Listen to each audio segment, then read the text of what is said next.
Okay, so we're going to go live in 5, 4, 3, 2, 1. Recording in progress. Okay, so 1 second.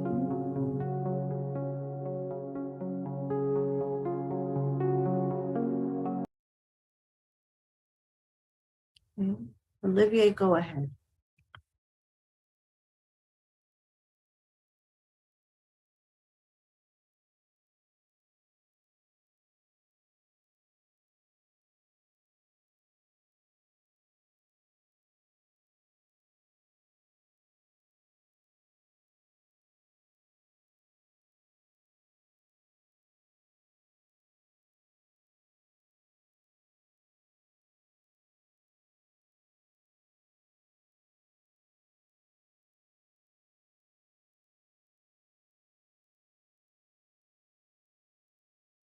You know, the IMF produces and it has conceptually 2 parts. The first one is a chapter which describes what's happening and what may happen, and then 2 more specialized chapters which look at the current issues in more depth. And the purpose of this webinar is to actually present and then discuss these 2 chapters. We are very honored that the IMF decided to rely on us to do the first presentation of these chapters. The way the choreography of this webinar is going to go is that the authors of each of the 2 chapters are going to present the main results for 5 to 10 minutes. Then Penny Goldberg and I will briefly discuss the content of these chapters and our reactions to it. And then there'll be a Q&A, which is open to everybody. The way you do it is that you write the questions in the chat, and then I'll try my best to ask as many of the questions in the chat as I can, and then we'll end at the end of the hour. At the same time as this webinar is taking place, the 2 chapters are actually put on the web at imf.org, and clearly not during the webinar, but just after, you're more than welcome to actually look at them in more detail. So the 2 topics that we're going to deal with today are highly relevant. The first one is about wage dynamics and wage spirals, and the second is about the interaction between measures to fight global warming and macro, with a focus on the short run. The first chapter is going to be presented, if I understand, by John Bludorn, and I'm going to give him the floor. John is the Deputy Division Director of the wheel at the IMF. John, please go ahead. Thanks, Olivier. So let me get my slides going. And I will share the screen here.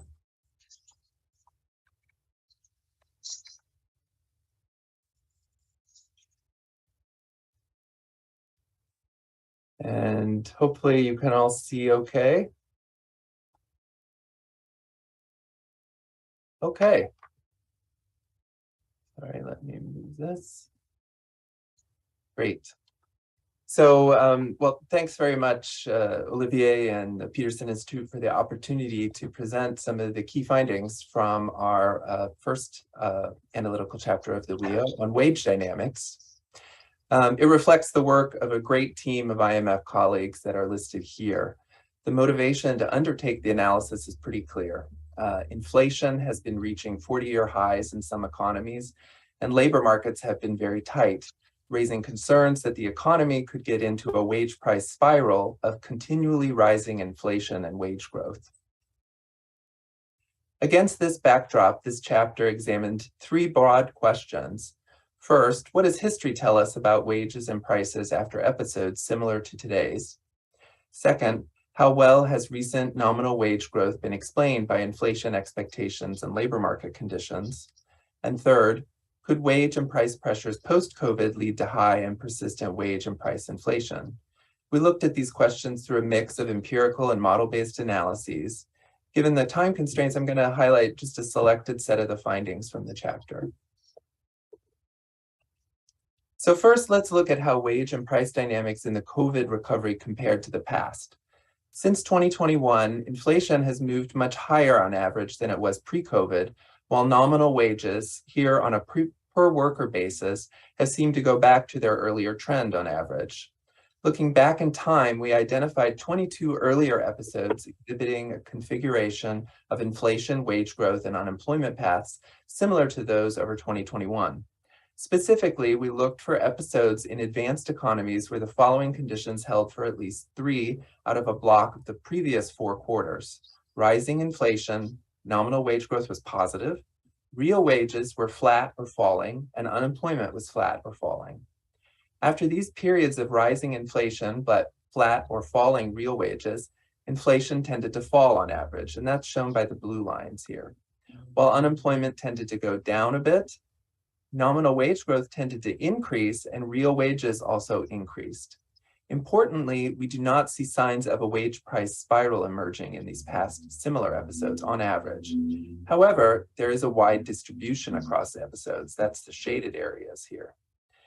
And in fact, the episode starting in 1979 Q2 for the United States is an extreme case worth highlighting. Here, inflation continued to rise rapidly for 4 quarters after period 0 before it started to come down. Unemployment also rose more than during other identified episodes. After this episode, US monetary policy was tightened aggressively, which contributed to bringing inflation down, but also unemployment up.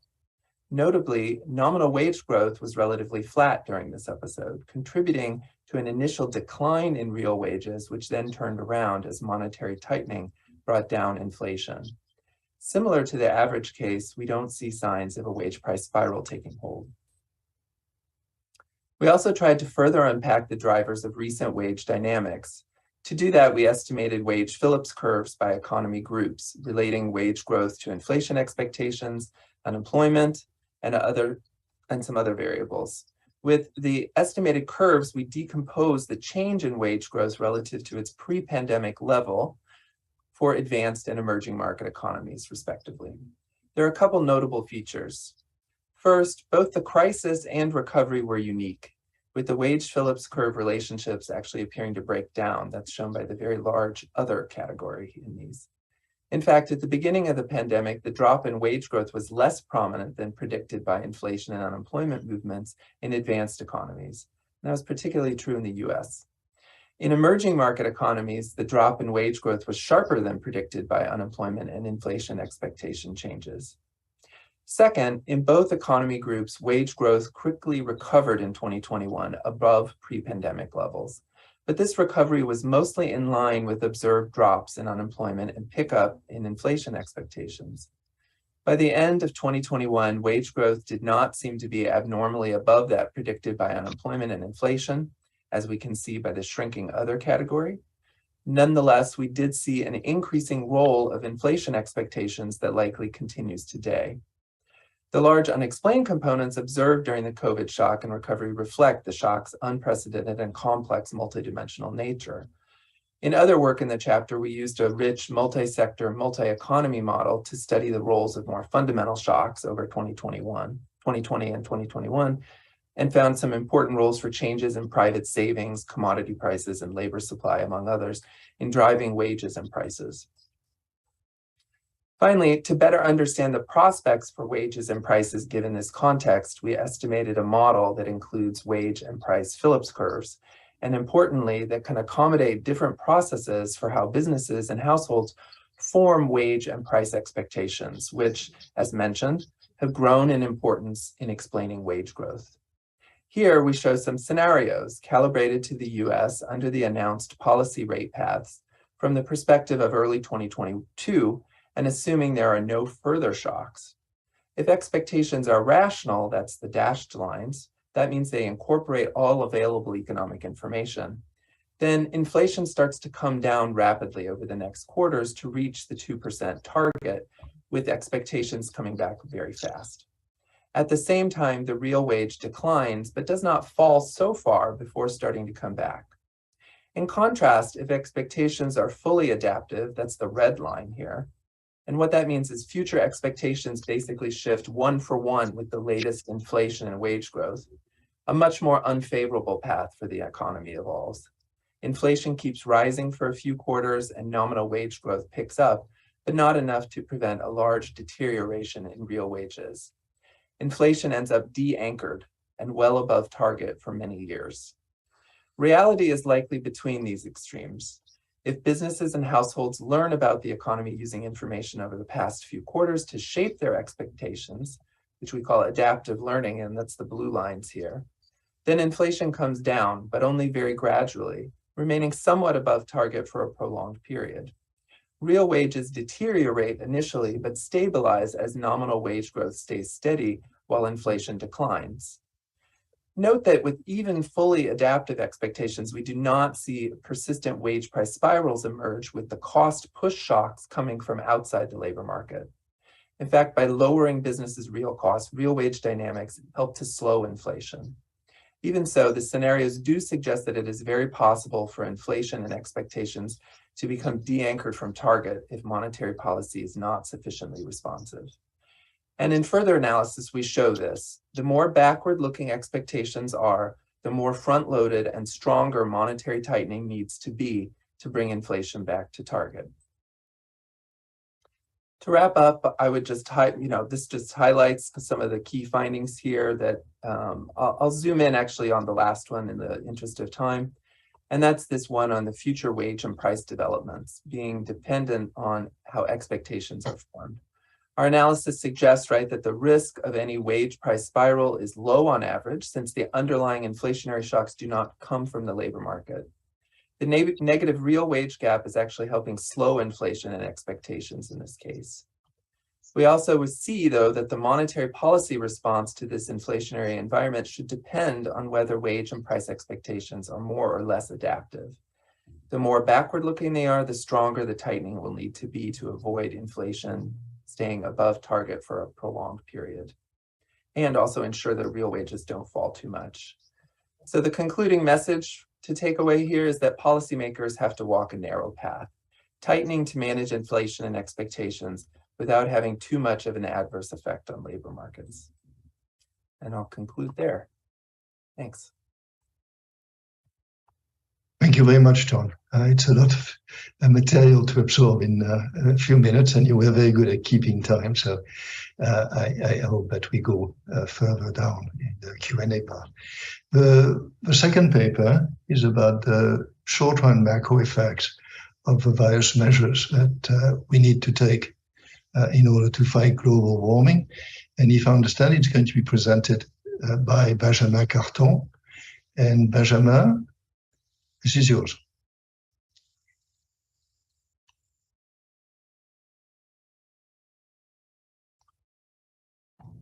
Thank you so much for the ability to present this second article chapter of the World Economic Outlook. So the chapter is really focused on the macroeconomic impact of decarbonization policies. And the chapter starts by stating really the obvious. By the end of these decades, the global economy must reduce emission by at least 25% to have a chance to reach the goal set in Paris. This is fast, but still feasible, and the only requirement is we have to start now. So we analyze the transition, the reduction of emission, and the near-term macroeconomic impact of this transition. And the chapter has a few main messages. The first one is the rapid transition is necessary, and we have some cost, but those costs are manageable. We have to start now and phase this policy gradually to minimize the toll, and gradual policies are really key to reduce the cost of those policies. Our estimates points to between 0.15 and 0.25 percentage point of global growth, and between 0.1 and 0.4 more inflation by the end of the decade. But there are very difference between regions, policies, and uncertainty around those numbers. So first, costs are very variable across countries. The design of policy package matters, and particularly being gradual and credible. And last, they have uncertainty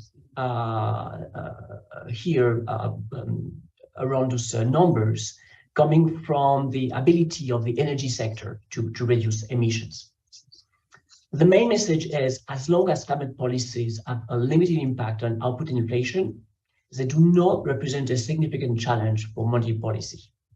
But further procrastination will only increase the cost of the transition and will start to really be a challenge for monetary policy. Let me move more in depth on a few aspects of the chapter. So the chapter answers like two main questions. Number one is which policies we need to get 25% reduction of emission by 2030. And the second one is what are the likely impact on GDP and inflation in the near term of these policies. Three important factors shaping those numbers. The first one is the economic structure and the initial energy mix of each country, each region. The same objective for each country and region requires very different policies and have very different macroeconomic impact. And we assume to make the same 25% reduction for a comparison purpose. It's clearly not a policy recommendation. Actually, it may even give arguments to have a fairer and more fair burden sharing among countries. Second, the design of policies, particularly the balance between positive incentives, subsidies, public investment, and negative incentive like regulation, emission trading system, or GHG price, all the finance choices you may have, new taxes to finance investment, how you recycle the revenue from a GHG tax if you do that. All these policies matters, or the whole package matters.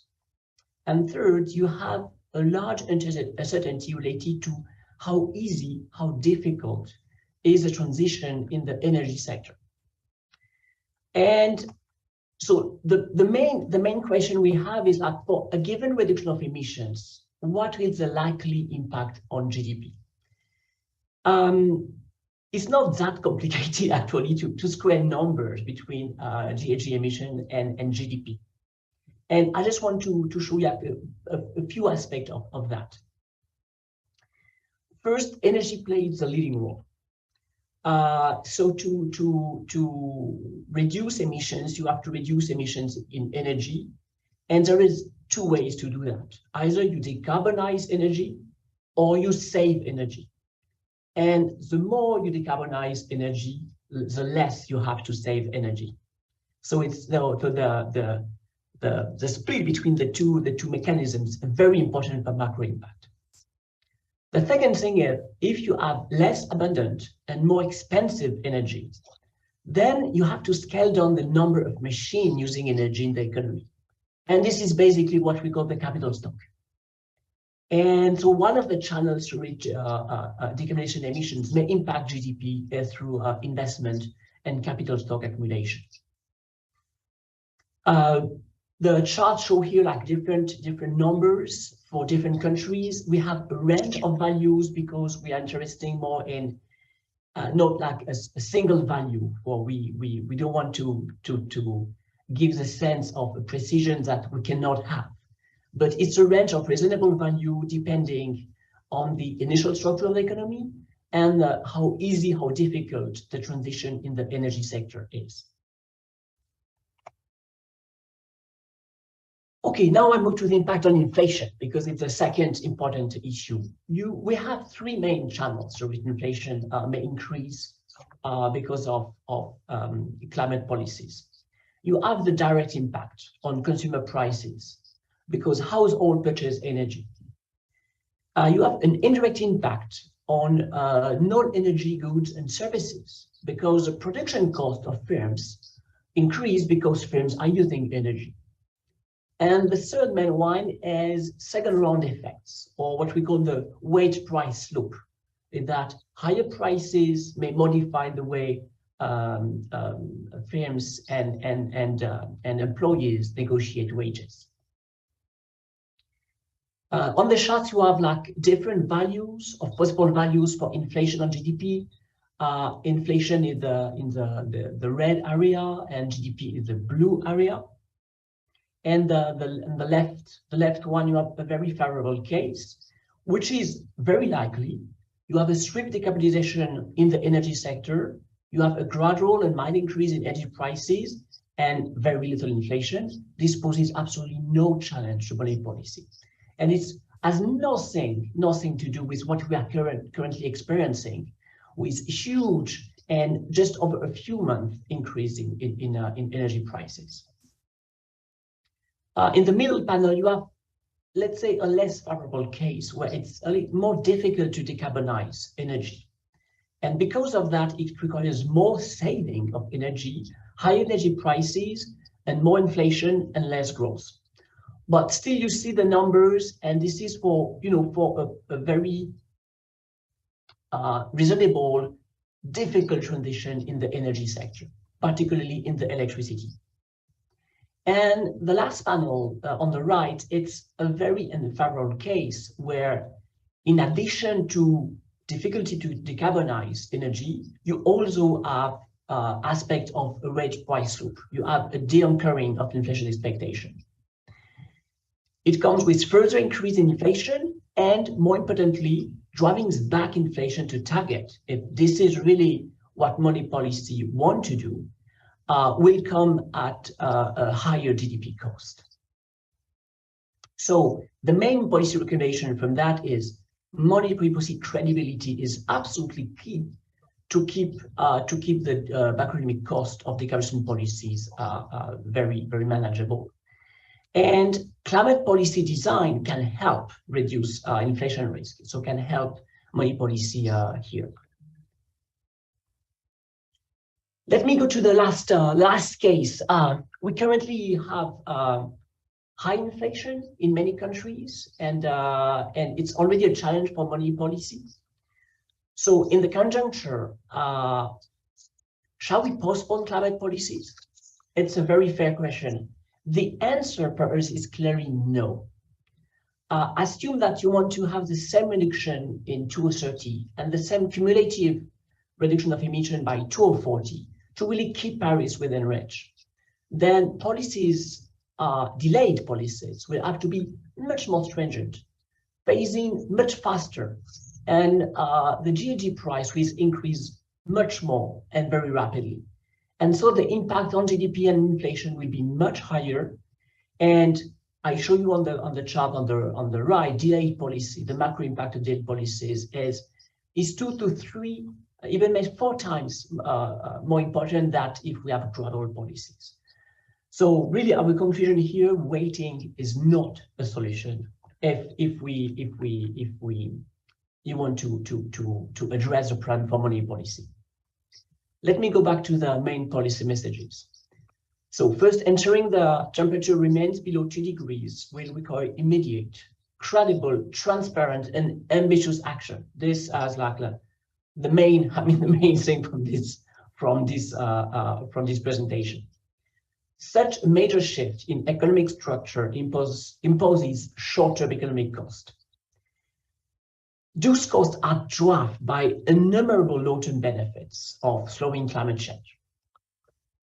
But in addition, those policies can be effective and the cost can be lower if we start now, if we act gradually and credibly, and we are sure that we anchor inflation expectation. And this is it for me. Thanks so much for your attention. Good. Good. Thank you very much, Benjamin. Again, just a gigantic amount of information to absorb. We have officially 1 discussant, de facto 2, because I decided I would say a few things as well. But the first discussant is Penny Goldberg. Penny is a professor at Yale. but she was also the chief economist of the World Bank from, I think, 2018 to 2020, if I'm right, Penny. And I give you the floor, Penny. Go ahead. Thank you, Olivier, and thanks also to the Peterson Institute for giving me the opportunity to discuss these very interesting chapters.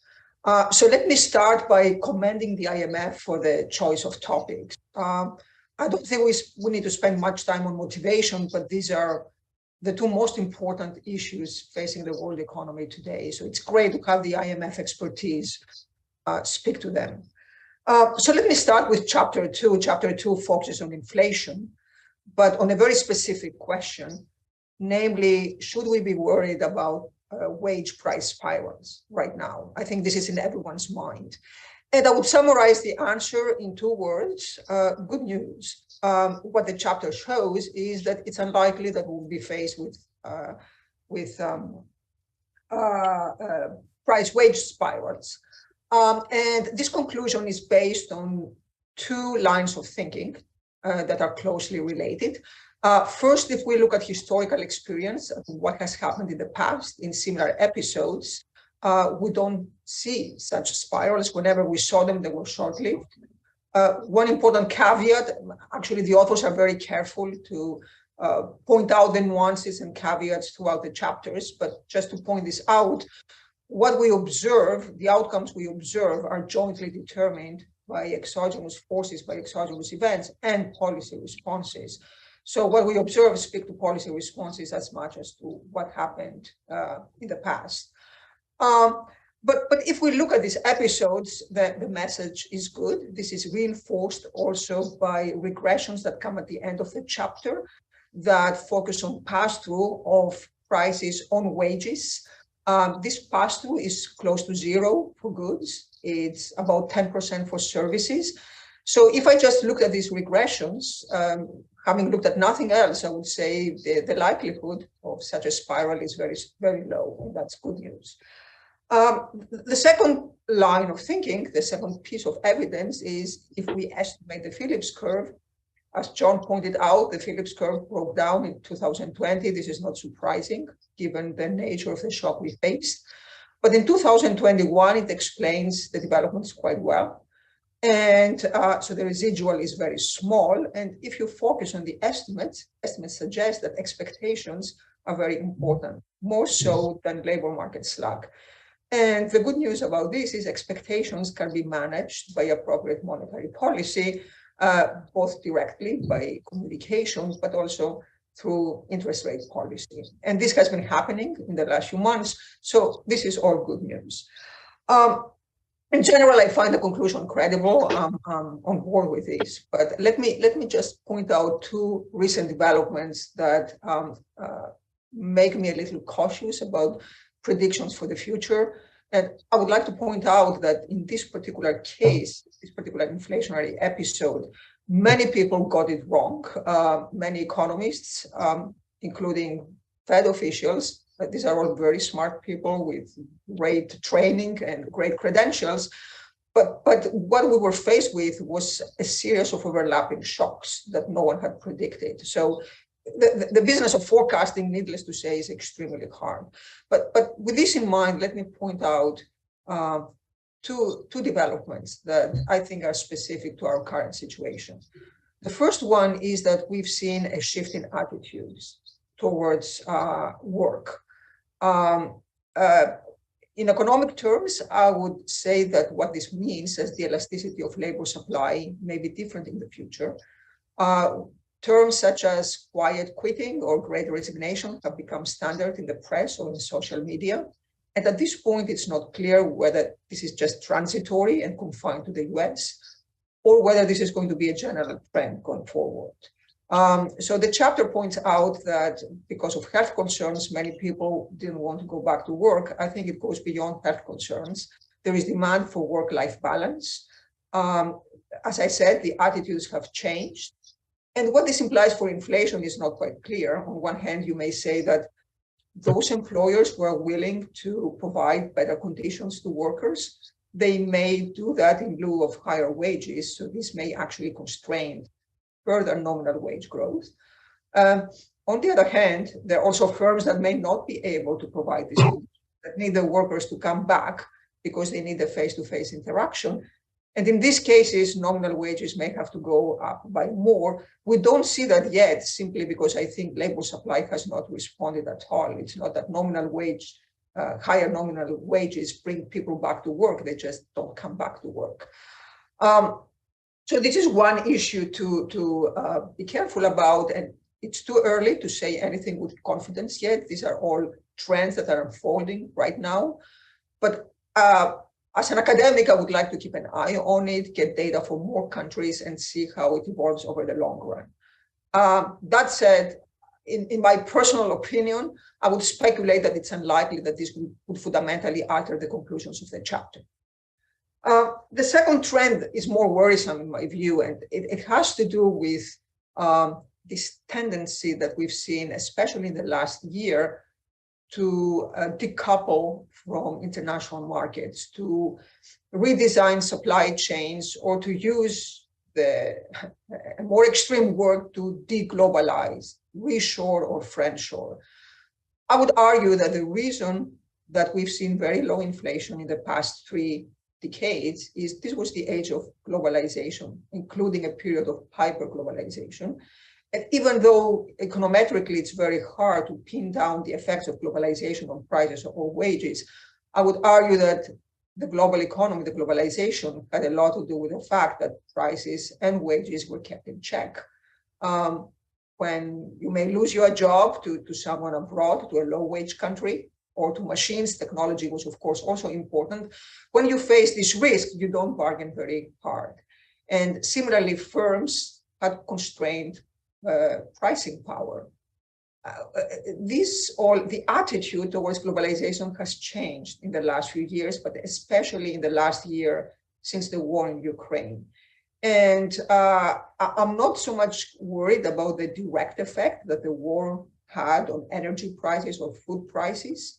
We can only hope that this is short-lived, but I'm more worried about the indirect impact on attitudes towards globalization. And if we transition to a regime where the message sent to firms is you are sheltered from foreign competition, and the message sent to workers is your jobs are safe and you should go for good jobs, not the jobs that actually firms need, that may also contribute to rising inflation in the future. And I don't want to sound here like a right-wing hawk. I think there are very good reasons for the policies that are being pursued.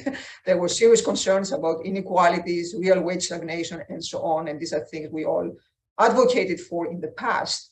But all these initiatives are coming at a point where deglobalizing may actually pose serious risks to inflation. So I would, this is a trend that would actually worry me going forward.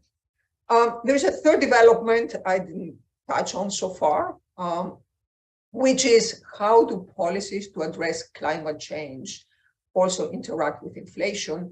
One of the reasons we didn't expect inflation to take off 2 years ago was energy prices were low.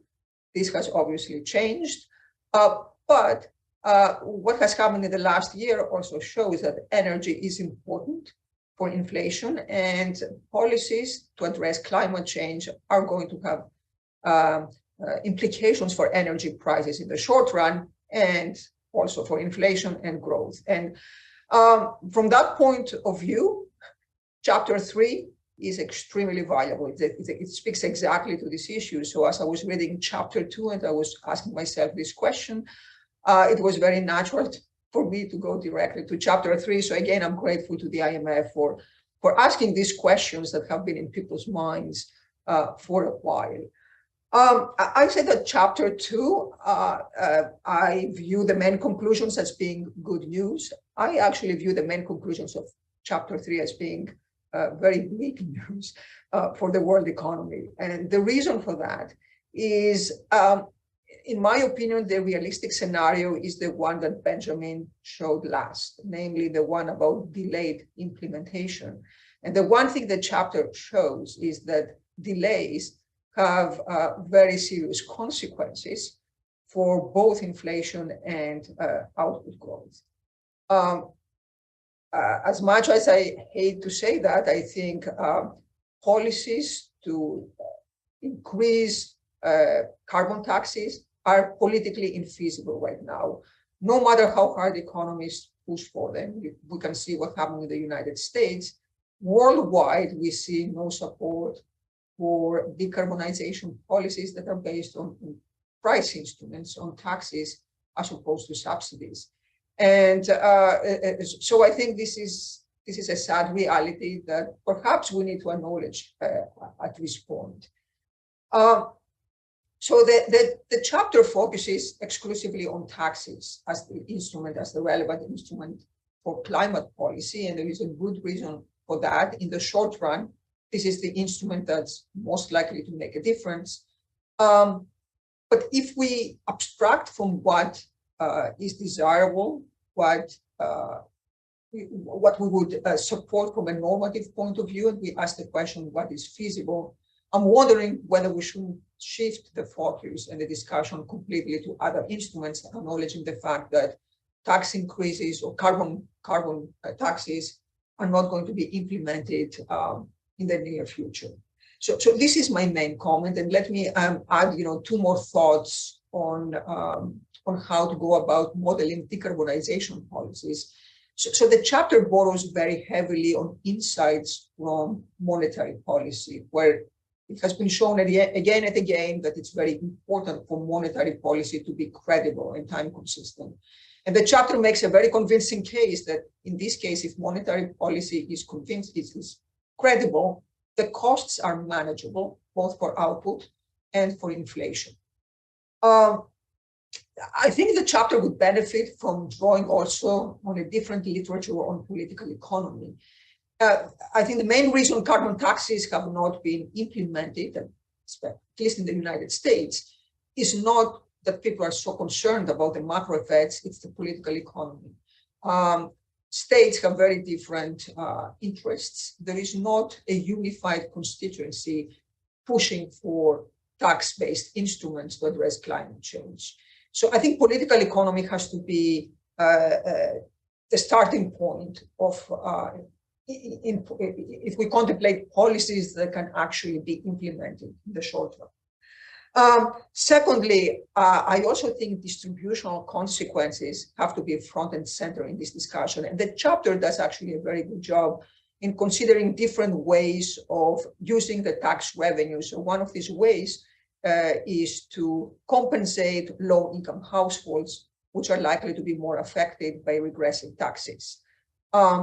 I think this is a step in the right direction, but I would argue that we need to do much more in this direction, not just from a moral point of view or from a distributional point of view, but from a feasibility point of view. If we want these policies to actually be implemented, we have to make sure that they're acceptable to the electorate. And the reason we haven't seen implemented so far is mainly their distributional consequences. So I would argue again that we need to take these distributional consequences within countries much more seriously.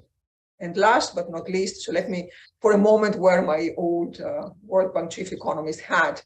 I also think we need to talk much more about the consequences, the distributional consequences across countries, with focus on low-income countries. And I agree with the chapter. I fully agree with the authors that the output growth slowdown or the boost in inflation, they're totally manageable for Europe and the United States, but they're not manageable for poor countries or India. And there we have to acknowledge that there is a trade-off, at least in the short run, even though these countries have the most to lose from climate change. So I think perhaps a more nuanced approach towards policies would go a long way towards bringing these countries on board. That said, again, there is a lot of nuance in the chapters, and everything I said, it's actually in the chapter somewhere. So as Benjamin said, these scenarios they consider are not really policy recommendations. They serve as benchmarks, but I would like to emphasize this point that when we are talking about a 25% tax increase across the board, this recommendation is not going to be taken literally as something that should be implemented across the world. If we want these policies to actually be feasible and acceptable, we have to make sure that there is much more tailoring to specific needs of countries and people. So I will stop here, and again, thank you very much for the opportunity to read the chapters and comment on them. Thanks a lot, Penny. In the interest of time, I'm going to try to be quick, to leave time to the Q&A. By the way, if you have questions, write them down in the Q&A, and I'll do my best to present them. On the wage dynamics and wage spiral chapter, it's, again, as Penny said, it's an extremely topical chapter, and there's a wealth of evidence, and it shows kind of a comparative advantage of the fund, both in terms of human capital.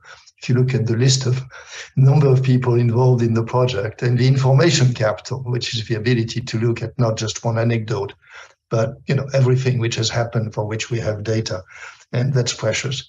The main conclusion, as Penny said, and as the authors said, is good news, which is that looking at the evidence the way they did, wage price spirals don't seem to have happened on a major scale in episodes not unlike the one that we're going through. And I hope they're right. I'm not absolutely sure. The usual remark, which is episodes are always different, and this one may be different from the others. And the episode that I looked at most, which is 1979, 1981, I think is more complex than what the chapter says. I think it's the most comparable episode we have, at least for the US. I would like to make a conceptual point, which I think points to maybe more work for the team in the future, which is to think about why there is wage push at this stage in the US and other economies. And okay, so it comes initially from an increase in energy and commodity prices. So prices go up first, while wages haven't moved yet. So real wages go down. And then there are two effects. And if you're a nominal wage setter, whether you're a firm or whether you're bargaining, then there are two effects. And I think it's really important to separate them out. The first one I would say is the retrospective issue, which is you've lost some real wage. You have decreased your real income. How much of this are you going to want to make up? So if you lost 5% because price inflation was 5% more than wage inflation, you may want to get the 5% back. And the extent to which you can do it depends on bargaining, depends on the state of the labor market. So it's retrospective. The other is, well, whatever real wage you want to achieve, you have to decide what nominal wage you're going to ask. If you think that price inflation is going to be very high, then you're going to ask for higher nominal wage increases. That's a separate issue conceptually. It's looking forward, what's going to happen to inflation, and therefore what nominal wage do I want to get? These are conceptually different effects. The first one depends very much on perceptions of the past, bargaining power, things like this. The second depends much more on monetary policy, the signal that the central bank is serious about decreasing inflation full time or not. I think the paper doesn't distinguish enough between the two.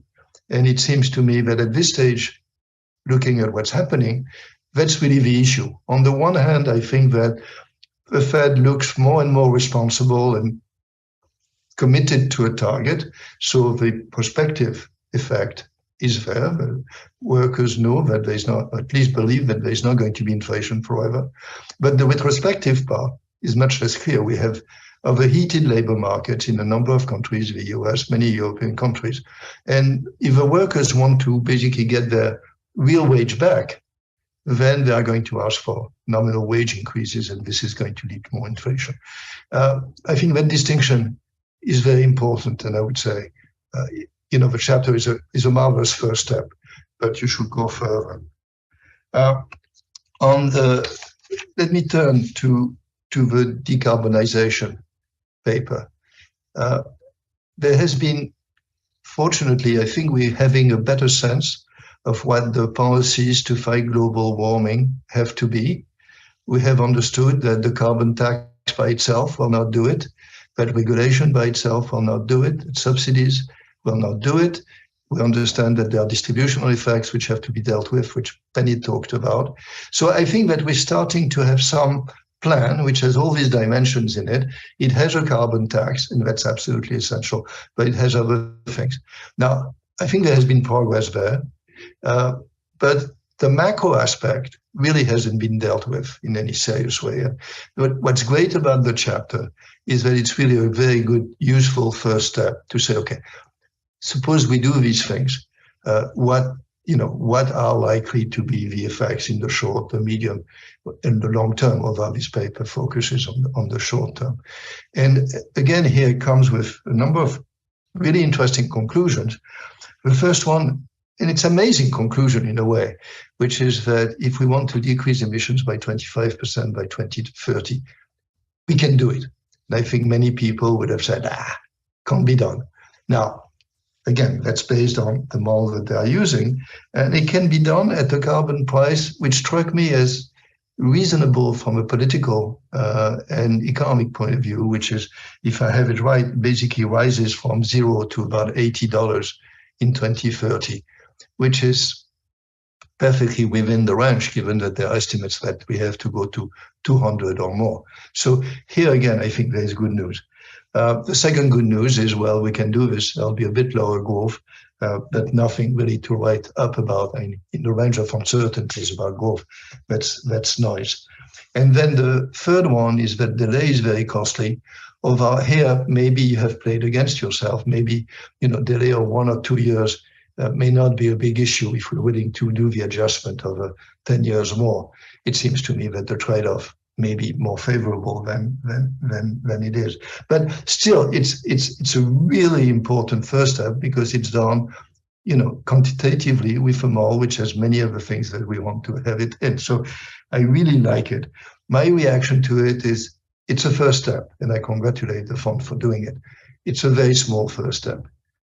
The amount of uncertainty about nearly every aspect of the model is gigantic. There is political uncertainty, which means that none of the things that you formalize are going to happen. There's technological uncertainty about the rate of technological progress in new technologies and so on. So it seems to me that the model should be used as a starting point, but being more ambitious about the uncertainty part, saying, well, if this happens, and if this happens. And in the end, I think there are many places where we can discuss. I mean, for example, will investment go down? It's not completely obvious. Investment will go down in dirty energy because there's no point in having it anymore, but it will go up in green energy, and it's a new sector, and maybe there'll be a lot of investment there. Technological progress. It's true that we have to abandon technologies that we know best, which are the dirty energy, but we have a new one in which, yes, we're starting from a lower level, but the rate of growth of technology, of technological progress is gigantic in some of these. So are we going to have more technological progress or less? Now, these are medium run issues, but they are still relevant for the next 10 years. So to the extent that you've defined the short run as more or less 10 years, I think that's very relevant. But I think it's a great start. And again, it's the first serious effort that I see trying to basically look at the macro part. On the inflation part, I'm skeptical that there are any substantial effects of inflation if we do it the way you describe, which is if prices increase by a bit every year because the carbon tax increases. This is just a relative price change, like hundreds of relative price changes that we have all the time in all dimensions. And we think that if it's not enormous relative price changes, which is what we're seeing now because of the Ukraine war, that can be absorbed, and that has basically no effect on the rate of inflation. So here again, I agree. I think if we do it steadily, then it's not going to be an issue. So let me stop here. I give each of you maybe 2 minutes to react to any of the things that Penny and I said, and then I open the floor. I'm going to look at the Q&A. I see that there's a number of questions there. Okay, go ahead. So John, do you want to say anything? Sure. Yeah, no, thanks very much. Thanks both Penny and Olivier for the really thoughtful comments. And I think if I was going to put it together, both of the sets of comments that you shared on the wage dynamics and this wage price spiral question, I would say that you're pointing out that there may have been structural breaks. This is how I would conceive of it in the wage setting process. In the case of what Penny was saying, it was this, there could be these changes in the attitudes of work, so essentially affecting kind of the labor supply that workers are willing to provide, or there could also be then, and also influencing that marginal decision is this competition from abroad, the deglobalization point that was raised. And then similarly, what Olivier was saying about this possibility of this retrospective or desire to catch up, or and whether or not that's going to be able to be, how important that will be to workers as they bargain. And those as risks, this possibility that there could have been a change in this wage setting process, that those are certainly risks to our assessment, I would say, because we are using what we've seen in the past. Maybe a couple of things to highlight that may provide a little bit of comfort about those. One is that, at least with respect to when we look at kind of the structure of the labor market, there is some evidence. We don't go into it here, but there's another paper by some IMF colleagues, Baba and Lee, that look at it more in depth as to the consequences for wages of energy price shocks in contexts where you have very high levels of collective bargaining or high levels of unionization. And they do find some difference in terms of the nominal wages that are able to, that are negotiated. So you have slightly higher wage growth, but it's very hard to distinguish actually statistically between these two. And they're not, you know, incredibly larger. So to that extent, it suggests that there's still something else potentially going on that could be mitigating that. And the other is then, at least when it comes to the practical kind of implications for, so there could be this change in the wage setting. What does it mean for inflation? I think Penny highlighted that when we look at the past, that's of course conditional on what's happening with policy, and one takeaway could be that policies have been tending to catch up and react appropriately in the past. And that's, I guess, important looking ahead, is that we need to make sure that policy, monetary policy is not complacent in light of these findings. And that in fact, action by monetary policy is actually key to conditioning the result that we don't see these wage price spirals emerging. And I'll leave it there. Thanks. Thank you, John. Benjamin, very short, because I want to leave some time for discussions. But actually, I will do it. Jean-Marc, okay. This is Jean-Marc Latal. He's another co-leader of the project. Division on labor we agreed on. So thanks for the comments and thanks for having us. I think we agree with all of them.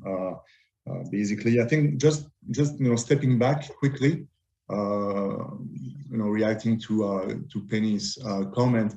I think the chapter was started, as a way of background, by the discussion that was taking place in central banks and around the world about the inflationary impact of climate policy. And I think the main message and what comes out of the chapter, as Olivier put it, is that a carbon tax don't have much of an effect on inflation. It's a positive message, and the real issue is monetary policy. It could have an effect if there's an issue with monetary policy, and that's, I think, the main message and the background for the chapter.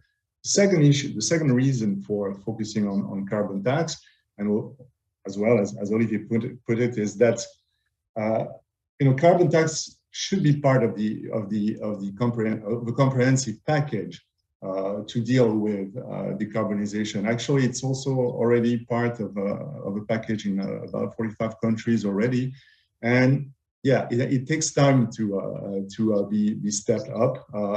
There are issues, and I think you mentioned political economy issue. We fully agree. This is central to any climate policy package, and I think we try to tackle it in a way in the chapter by looking at one important aspect of the political economy is the distributional aspect.